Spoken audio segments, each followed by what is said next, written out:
Comme moi, vous avez certainement déjà eu le rêve d'explorer de nouveaux mondes, de faire partie d'une colonie sur notre planète peut-être, ou imaginer qui pourrait bien être nos futurs voisins.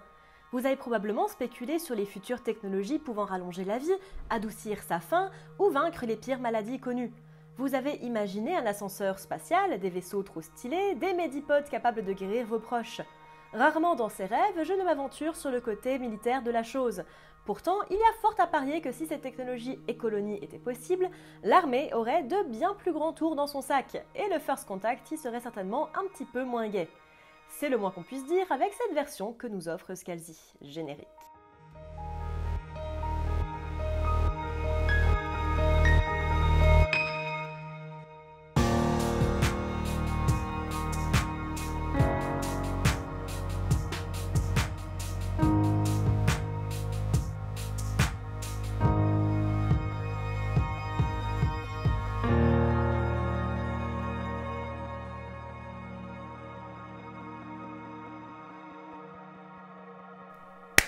Bonjour à tous, je suis Noémie, bienvenue sur Horizon Universe.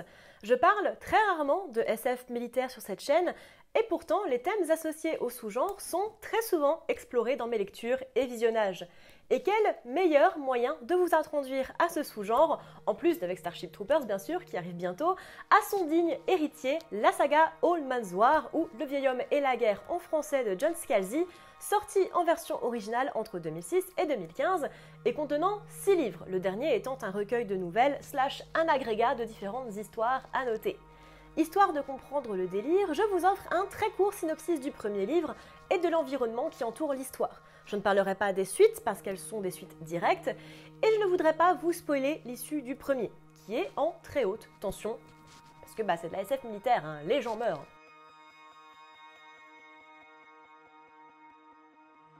Le futur a offert pas mal de technologies et surprises à la civilisation humaine, notamment la réponse à une vieille question.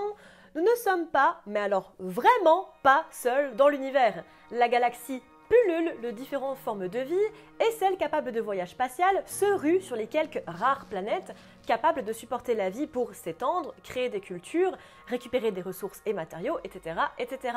L'humanité n'est pas, bien sûr, en reste et a créé le CDF en anglais, le Colonial Defense Forces, les forces de défense coloniales, on va dire, pour clamer son dû et récupérer des planètes. Le recrutement des forces armées est toutefois un petit peu spécial. Vous allez comprendre le titre. En effet, elles sont majoritairement composées de personnes âgées. Mais pas de n'importe quelles personnes âgées, hein, bien sûr, laissez-moi vous expliquer. À 65 ans, les volontaires envoient un échantillon de leur ADN au CDF, puis à 75 ans, elles peuvent être recrutées. Ils se rendent alors sur une station orbitale ou un vaisseau pour que leur esprit soit transféré dans un nouveau corps, adapté à leur matériel génétique, une sorte de version plus jeune d'eux-mêmes, génétiquement modifiée pour être plus fort, plus souple, plus rapide, avec un sang artificiel blindé de nanotech, de meilleurs yeux et une interface neuronale appelée BrainPal. Ils deviennent verts, pas bleus, James Cameron a pris soin d'au moins de ne pas pomper la couleur, et ont des yeux de chat jaune. C'est super sexy. Ils sont ensuite lourdement entraînés et envoyés sur les planètes colonisées / envoi de colonisation pour buter de l'alien, hein, encore et encore et encore, tout simplement, dans un cercle de violence sans fin. Et nous suivons donc John Perry, marketeux à la retraite de 75 ans et décidant de devenir ce super soldat défenseur de la veuve et de l'orphelin galactique. Nous suivons ses au revoir à la Terre et à la tombe de sa femme, sa rencontre avec d'autres recrues, les tests psychomoteurs, sa transformation, la méga orgie qui suit, parce qu'on voit ça, et honnêtement c'est plutôt rigolo, et son embrigadement dans les idées du CDF, ainsi que ses réflexions sur la guerre et son impact sur tous.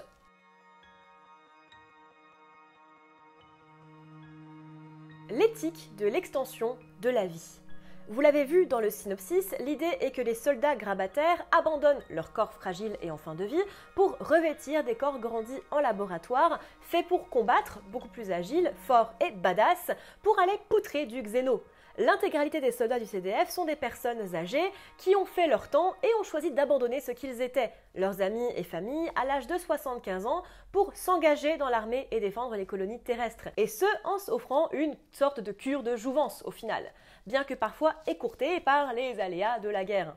L'extension de la vie de manière artificielle, autant dans le fait de donner un nouveau corps que dans les capacités de ce corps, avec le Smart Blood par exemple, offre de vraies discussions sur le côté éthique de ce transhumanisme à l'extrême. Si dans notre temporalité on n'est pas encore trop chaud pour offrir ce genre de traitement, je trouve personnellement vraiment intéressant que de telles mesures soient prises pour des soldats, qui auront par définition une durée de vie limitée, c'est le principe. C'est expliqué bien sûr par le fait que des personnes âgées seront potentiellement plus disciplinées, moins sans chaud et plus susceptibles de suivre les ordres, en plus de garder les jeunes encore fertiles hors du conflit pour ne pas décimer la population. C'est une discussion plutôt intéressante et centrale au livre, donc je ne vais pas extrapoler plus que ça. L'individualité et la mortalité.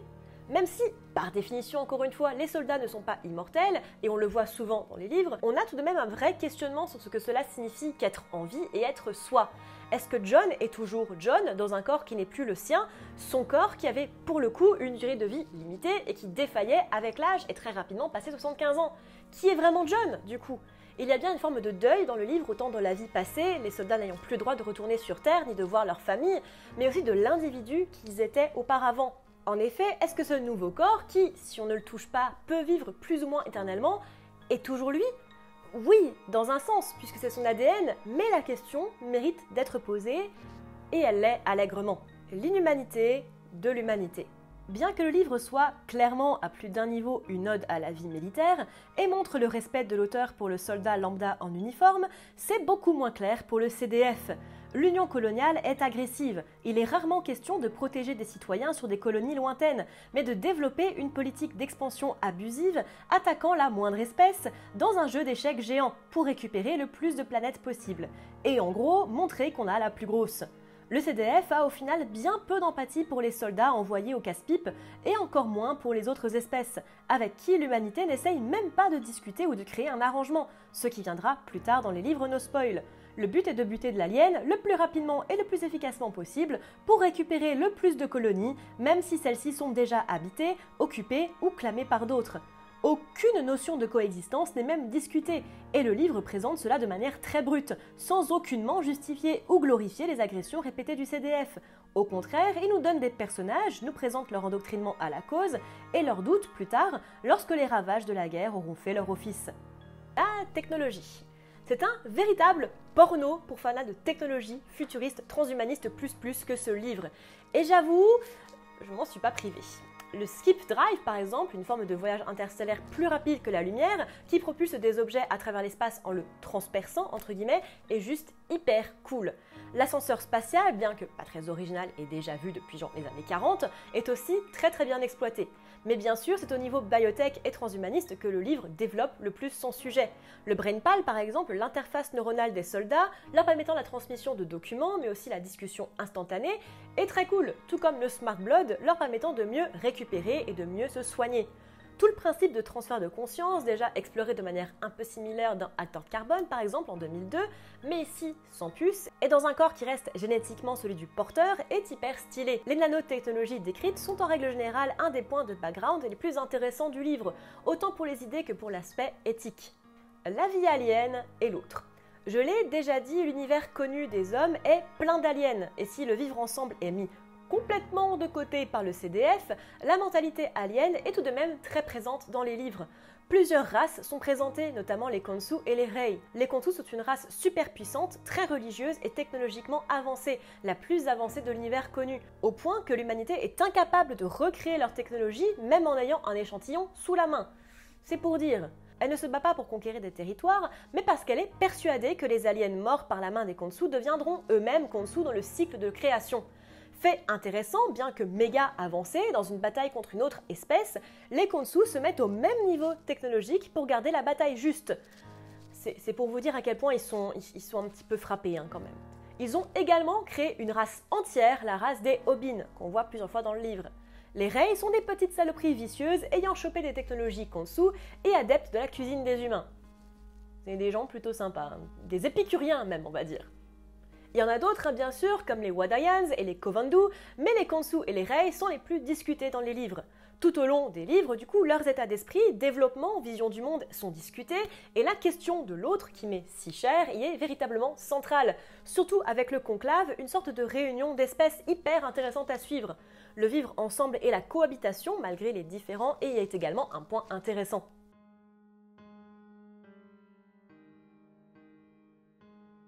hommage à Starship Troopers. Cela ne vous aura peut-être pas échappé, et j'en ai moi-même parlé au début de vidéo, mais Scalzi a rendu avec cette saga un véritable hommage aux Starship Troopers de Heinlein, de sa structure narrative à ses thématiques. Ils font tous deux un travail remarquable sur l'impact de la guerre sur le citoyen lambda, catapulté au milieu d'une violence inouïe, et ont un grand respect de l'uniforme. Old Man's War suit au début clairement le parallèle de Starship Troopers, les soldats croyant dur comme fer à la justice de leur cause, persuadés de répondre à des offensives et de défendre la Terre, très conservateurs dans leur approche, à la différence d'un Forever War de Haldeman, le penchant plutôt libéral de Troopers. Un très bel hommage, ouvertement appuyé par Scalzi, et une modernisation des écrits de Heinlein. Le retournement de point de vue. Pourtant, malgré la lettre d'amour de Scalzi à l'œuvre de Heinlein, parce que c'est ce que c'est, il offre une autre réponse dans son hommage, en changeant le point de vue de John Perry, du Kill or Be Killed, à une vision plus nuancée comprenant les atrocités qu'il a plus ou moins été forcé de commettre, et se sentant déshumanisé.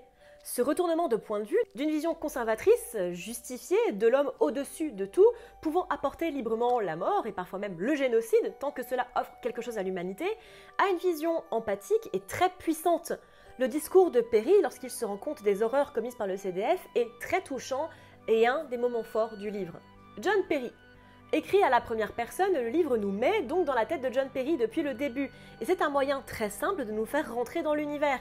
Nous sommes John et nous vivons toute l'aventure avec encore plus de force. Sa dernière soirée sur Terre avec son fils, son changement de corps, la perte de ses amis, son endoctrinement, mais aussi son éveil, sont d'autant plus de moments très forts qui nous font apprécier le personnage. Même s'il rentre souvent dans la catégorie petit con rigolo qui a le don de bien me saouler, John est mémorable et très attachant, surtout dans sa relation plus tard avec Jane Sagan. Mais je ne dis rien du tout, c'est définitivement un des meilleurs points du livre. Un univers crédible. J'adore l'univers créé dans la saga, que ce soit les autres aliens, les technologies utilisées, la manière dont le CDF a pris le contrôle et attaque sans relâche les autres espèces, et la cascade d'événements découlant des décisions des personnages, tout fait très réel dans le livre. La technologie présentée y est pour beaucoup, même si elle est beaucoup plus développée que la nôtre, mais ça tient vraiment de l'écriture de Scalzi. Les échelles de temps et d'espace, par exemple, font très réel, tout comme les descriptions des batailles et les mentalités des aliens, explorées dans les suites. Le pire étant certainement les décisions du CDF et son côté militariste ultra-interventionniste à l'américaine. Si ça existait, on n'a aucun doute que ça se passerait exactement comme ça. Du très haut niveau, question worldbuilding, et c'est super bien foutu. Un rythme soutenu. C'est très certainement ce qui rend la série, au moins les 3 premiers livres, aussi addictif. Le rythme ne s'essouffle jamais.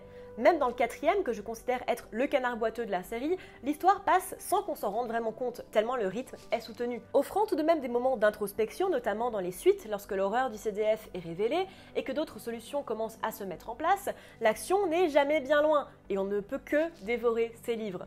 Le premier notamment est jouissif pour ça. Dès la plongée dans l'univers, on est assailli de worldbuilding, des remarques acerbes de John, des tests, de l'entraînement et de la bagarre. Ça va à 100 à l'heure, tout en sachant qu'en ralentir, et c'est une écriture qui va parfaitement au genre.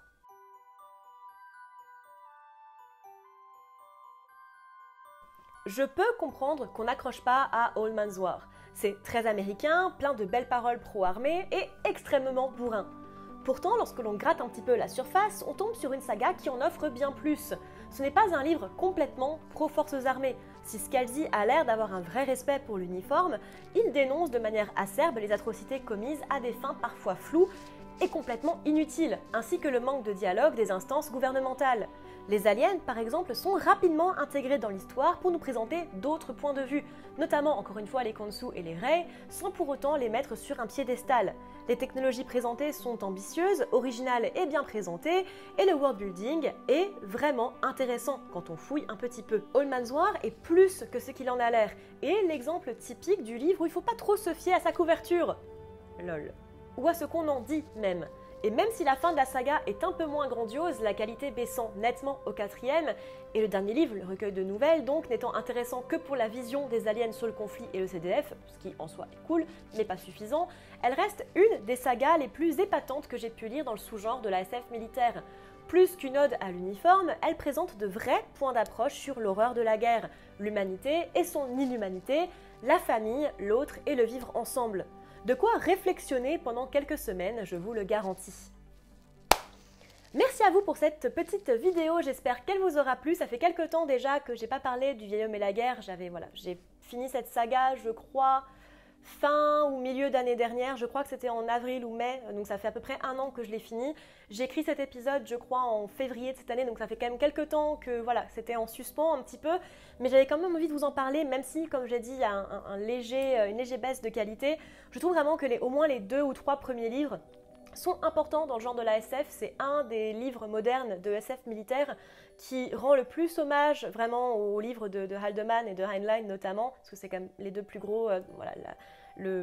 La beauté de la SF militaire, c'était vraiment ces deux auteurs-là, et ça fait du bien de voir ce genre d'histoire, mais mise de manière un peu plus moderne, avec des technologies qui sont un petit peu plus modernes, des manières d'écrire et des manières de présenter l'armée, voilà, notamment d'avoir plus de femmes par exemple. C'est plutôt cool d'avoir ça.